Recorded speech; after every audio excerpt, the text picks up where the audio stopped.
Vande Mataram students, in this video today we are going to learn complete our exercise of chapter number 9, which one is of your history portion. The name of the chapter is the Freedom Movement of 1857 CE. We already learned our chapter and now we are going to complete our exercise. So as it is, मैंने यहाँ पे heading दिया है chapter number 9 और यहाँ पे मैंने heading दिया है exercise का. ओके, तो आपको भी इसी तरह से लिखना है. तो हमारा क्वेश्चन नंबर 1 है, answer the question in short question answers हमें कंप्लीट करने. तो पहला है, what were the main reasons for the outbreak of the revolt of 1857 CE. यानी कि जो रिवोल्ट हुआ उसका मेन रीजंस क्या था कि लोग इसमें जुड़े थे अलग अलग जगहों से. तो कौन से रिजल्ट से, कौन से रीजन से वो लोग यहाँ पे जुड़े थे. सो आंसर आएगा reasons for the outbreak of the revolt of 1857 CE. First one is social and religious reasons, second one is economic reason, third one is political reasons and fourth one is military reasons and fifth one is the immediate reasons. तो आपको इस तरह से answers लिखना है, क्योंकि हमें short में लिखना है इसलिए हमें सिर्फ यहाँ पे रीजंस के नेम लिखने हैं. अभी आपका सेकंड नंबर का क्वेश्चन है यहाँ पे, Who were the main leaders in the revolt of 1857. 1857 का जो रिवोल्ट था उसके मेन लीडर्स कौन से थे. 1857 का रिवोल्ट था उसमें से कौन कौन से मेन लीडर्स यहाँ पे जुड़े हुए थे, उसका आंसर हमें यहाँ पे लिखना है. The main leaders in the revolt of 1857 of Bahadur Shah Zafar, Nana Sahib Peshwa, Kunwar Singh, Lakshmibai in Tatya Tope etcetera. तो मेन लीडर्स जो है यहाँ पे रिवोल्ट के, जिसका नाम है बहादुर शाह जफर, नाना साहेब पेशवा, कुंवर सिंह, लक्ष्मीबाई इन तात्या टोपे, इन सब का नाम हमें यहाँ पे लिखना है. नेक्स्ट वाला क्वेश्चन है, what was the result of revolt of 1857. 1857 में जो रिवोल्ट हुआ था उसका रिजल्ट क्या हुआ, यानी कि वो रिवोल्ट में लास्ट में रिजल्ट के रूप में क्या आया, सक्सेस हुए कि नहीं हुए. तो रिजल्ट में यहाँ पे आपका आंसर आएगा, जो आप टेक्स्ट बुक में से भी लिख सकते हो, पेज नंबर 60 पे जो इफेक्ट्स एंड कॉन्सिक्वेंसेस है ना, वही हमारा यहाँ पे आंसर रहेगा ये वाले क्वेश्चंस का, कि रिजल्ट क्या आया 1857 के रिवोल्ट का. तो मैंने यहाँ पे लिखा है the result of revolt of 1857 is, इस तरीके से वहाँ पे अलग अलग पॉइंट है, 5 पॉइंट्स है, तो आपको भी पॉइंट्स तय करके लिखना है. Company rule came to an end in India and India came under the rule of the crown. Next one is, the interference in the internal affairs of the princely states of India was stopped. Third one is, the British government was compelled to change its policies towards India. Next one is, the salary allowances and the facilities given to the Indian soldiers suppose were increase. अभी यहाँ पे जो सारे हमें पता है, हमने learn किया था लास्ट वीडियो में कि सारे जो लोग हैं उनकी सैलरी भी बढ़ाई गई थी. This revolt helped in invoking a feeling of nationalism in the people of India. India में राष्ट्रवाद पैदा हुआ था. सब लोगों को इतना पता चल गया था कि किसी भी करके हम एक यूनिटी आ गई थी सबके बीच में कि हमें हमारे इंडिया को इन लोगों के चंगुल से छुड़ाना है. नेक्स्ट वाला क्वेश्चन है हमारा क्वेश्चन नंबर 2, आंसर इन 1 और 2 सेंटेंसेस. मैंने यहाँ पे क्वेश्चन नंबर 2 का हेडिंग दे दिया है, आंसर इन 1 और 2 सेंटेंसेस. तो पहला जो हमारा क्वेश्चन है वो है, what was the ratio of the Indian soldiers in the British army in India. यानी कि इंडियन सोल्जर्स ब्रिटिश आर्मी के रेशियो क्या था, कितने इंडियन सोल्जर्स के सामने कितने ब्रिटिश सैनिक थे. The ratio of the Indian soldiers to the British soldiers was approximately 6:1, यानी कि 6 हमारे इंडियन सोल्जर्स हो गए, तो जहाँ पे एक जो होगा वो ब्रिटिश सोल्जर होगा. इस तरीके का वहाँ पे मिलिट्री में रेशियो था. नेक्स्ट वाला क्वेश्चन है सेकंड नंबर का, what was the immediate causes of the revolt of 1857. 1857 का जो इमीडिएट रीजन था उसका मेन रीजन क्या था. इमीडिएट रीजन का पोर्शन हमने लर्न किया था, जिसमें हमने न्यू राइफल एनफील्ड के बारे में लर्न किया था. तो वो उसका मेन रीजन था कि ऐसी रिक्वायरमेंट हुई कि जो रिवोल्ट जो डेट पे फिक्स किया था तो उससे पहले हो गया. तो आंसर आएगा, a new rifle Enfield rifle was introduce in the Indian army and it was the immediate causes of the revolt of 1857. Okay, next वाला क्वेश्चन है, Who was the first martyr of the revolt of 1857. 1857 का revolt था, उसके पहले शहीद कौन से थे. हम सबको पता है वो मंगल पांडे. 8 अप्रैल 1857 को उनको फांसी दी गई थी. तो first martyr of the revolt of 1857 was Mangal Pandey.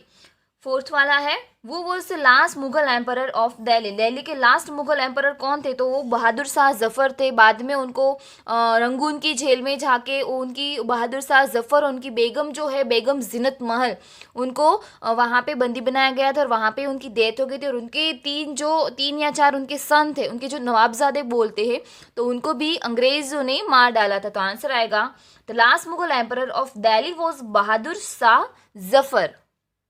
Next वाला क्वेश्चन है, how did the Kunwar Singh attain martyrdom, यानी कि जो रणभूमि में कुंवर सिंह ने किस तरीके का परफॉर्मेंस दिया था? तो कुंवर सिंह जो है वो 70 ईयर्स के एक जमींदार थे जगदीशपुर के। तो वहाँ पे क्या हुआ था कि उनके हाथ में गोली लगी थी, पूरे बॉडी में पॉइजन ना फैले, इसलिए उन्होंने क्या किया, अपने एल्बो से अपने हाथ को कट कर दिया और गंगा नदी में उसको फेंक दिया और मरते दम तक वो लड़ते रहे। और जब वो मरे उससे पहले उन्होंने जगदीशपुर को अंग्रेज़ों की चंगुल से छुड़ा दिया था। तो यहाँ पे आंसर आएगा कुंवर सिंह, अ 70 years old lander, was the leader of the revolt. He fought bravely against the British during a battle. He got shot in his arm. To stop the poison from spreading into his body, he chopped his hand off from the elbow and offered it to the river Ganga. This Kunwar Singh attained martyrdom in April 1858. यहाँ पे ये इसका answer है। और सारे answer जो है वो बुक के पैराग्राफ में से ही लिया है, तो आप अगर उसमें से लिखना चाहो तो भी लिख सकते हो। अभी हमारा 6 वाला क्वेश्चन है, वो was the trustworthy person for the Nana Saheb. Nana Saheb के लिए ट्रस्टवर्थी यानी कि विश्वास पात्र इंसान कौन था? तो जिन्होंने उनको सेनापति बनाया था, राइट? तात्या तोपे। तात्या तोपे was the trustworthy person for Nana Saheb. अभी 7th वाला क्वेश्चन है हमारे यहाँ पर, Who took the leadership in the revolt in Kheda district? Kheda district में जो रिवोल्ट हुआ था उसकी लीडरशिप किसने ली? Garbardas Patel, the headman of Anand, took the leadership in revolt in Kheda district. किसने लिया था? गरबरदास पटेल ने। यहाँ पे जिन लोगों ने कोडी और जो दूसरी कोई कास्ट थी वहाँ से 2000 लोगों को कलेक्ट करके फिर एक रिवोल्ट क्रिएट किया था, उसके बारे में हमने लास्ट वीडियो में ही पढ़ा था, राइट? लास्ट और उसके आगे के पार्ट में पढ़ा था चैप्टर में, ओके? तो यहाँ पे लिखना है गरबरदास पटेल। यहाँ पे नेक्स्ट वाला 8 वाला क्वेश्चन है, इन विच डिस्ट्रिक्ट ऑफ गुजरात है तात्या टोपे स्टेट? तात्या टोपे गुजरात के कौन से डिस्ट्रिक्ट में रुके थे? इन नवसारी ऑफ गुजरात है तात्या टोपे स्टेट। गुजरात के नवसारी में तात्या टोपे रहे थे। लेकिन ये इन्फॉर्मेशन जो है वो फिक्स नहीं है। हमने वीडियो में लर्न किया था कि एक ब्रैकेट में हमें इन्फॉर्मेशन दी गई है कि अलग अलग माध्यमों से ये जाना जाता है कि जो तात्या तोपे को फांसी दी गई थी ना, वो तात्या तोपे नहीं था, लेकिन उनके बदले किसी और को फांसी दी गई थी। और तात्या तोपे वहाँ पे अंग्रेजों के चंगुल से छटक गए थे और उन्होंने अपना आखिरी जीवन नवसारी में स्पेंड किया था। 9th वाला क्वेश्चन है यहाँ पे, which were the centres of the revolt in north Gujarat? North Gujarat के सेंटर्स कौन से थे रिवोल्ट में? Cities of North Gujarat like Patan, Kherla, Bhiloda, Mudeti, etc. and Anand, Godhra, Dahod, Rajpipla,